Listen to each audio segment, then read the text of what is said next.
Articulação da coluna cervical. A posição ideal. Posição ideal sentada é preferida, podendo o paciente ficar em pé, de costas para o avaliador. É importante alinhar a coluna cervical do paciente. Braço fixo. Será colocado no nível do acrômico paralelo ao solo, no mesmo plano transverso do processo espinhoso da sétima vértebra cervical. O braço móvel, ao final do movimento, colocado dirigido para o lóbulo da orelha. Precauções: evitar a flexão do tronco, evitar a rotação e a flexão lateral da coluna. Medição da amplitude da flexão da cervical, Daniel pode fazer.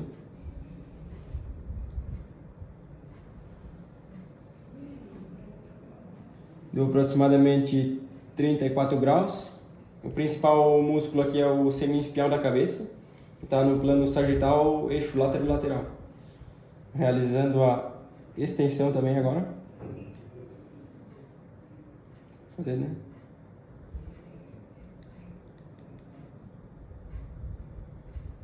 Que deu aproximadamente 30 graus. Também está no plano sagital, eixo lateral, e um dos principais músculos é o esplênio da cabeça. Flexão lateral da coluna cervical. Posição ideal: o paciente deve estar sentado ou em pé, de costas para o avaliador. Braço fixo, paralelo ao solo, no mesmo plano transverso do processo espinhoso da sétima vértebra cervical. O braço móvel, ao final do movimento, colocá-lo na linha média da coluna cervical, dirigidos para protuberância opcional externa. Precauções: evitar a flexão do tronco, evitar a rotação e a extensão da coluna cervical, evitar a elevação do ombro. Aqui a gente vai então realizar a medição da amplitude da flexão lateral da coluna cervical. Pode realizar para ambos os lados, qualquer.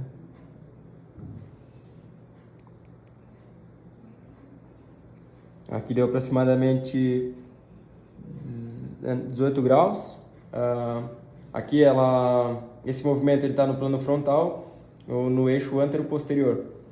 Os principais músculos aqui são o semi-espião da cabeça e o esplênio da cabeça. Rotação da coluna cervical. Posição inicial: o paciente deve estar sentado com a cabeça e o pescoço na posição anatômica, rodando os mesmos para o lado que vai ser avaliado.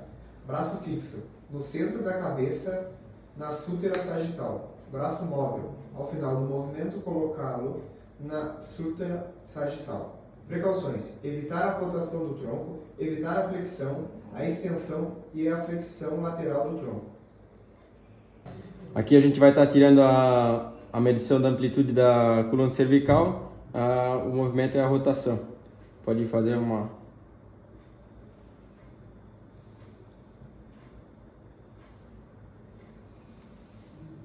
Aqui deu aproximadamente 30 graus. Esse movimento está no plano transverso, no eixo longitudinal.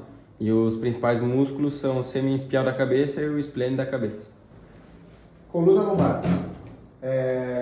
Posição ideal, tanto para flexão quanto para extensão. O paciente deve estar em posição ortostática, com os pés juntos e alinhados, à medida que é feita na superfície lateral do paciente. O braço fixo deve ser colocado perpendicularmente ao solo no nível da crista ilíaca. O braço móvel, ao completar o movimento, deve ser colocado ao longo da linha axilar média do tronco. Precauções: evitar a flexão dos joelhos. Bom, então aqui a gente vai estar tirando a amplitude da flexão da coluna vertebral. Pode realizar um movimento de flexão.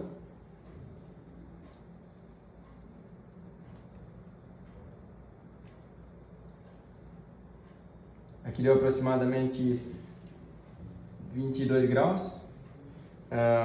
Esse movimento está no plano sagital, no eixo lateral.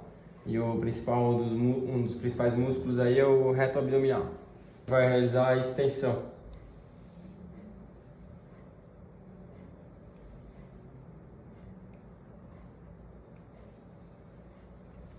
Que deu aproximadamente 16 graus. Também está no plano sagital, no eixo lateral. E um dos principais músculos aqui é o latíssimo do dorso. Flexão lateral da coluna lombar. Posição ideal. O paciente deve estar na posição ortostática, com os pés juntos e alinhado. Braço fixo. Deve ser colocado na linha das espinhas ilíacas postero superior. Braço móvel.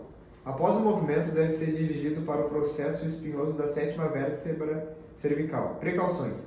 Evitar a flexão, a extensão e a rotação do tronco. Evitar a inclinação lateral da pelve. A medição da amplitude da coluna vertebral, realizando então um movimento de flexão lateral.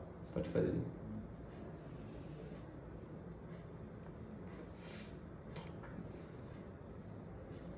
Que deu aproximadamente 22 graus. Um dos principais músculos aqui é a grande dorsal e o músculo ciático. E o movimento está no plano frontal, no eixo antero-posterior. Rotação da coluna lombar.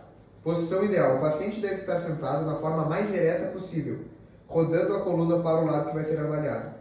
O braço fixo no centro da cabeça na sútura sagital. O braço móvel acompanha o movimento paralelo ao solo sobre a sútura sagital.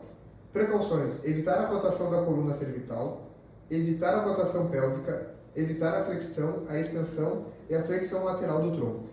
Bom, aqui a gente vai estar realizando então a medição da amplitude da coluna lombar e o movimento é a rotação, que está no plano transverso e o seu eixo é o longitudinal. Vai lá, Daniel, realiza aí.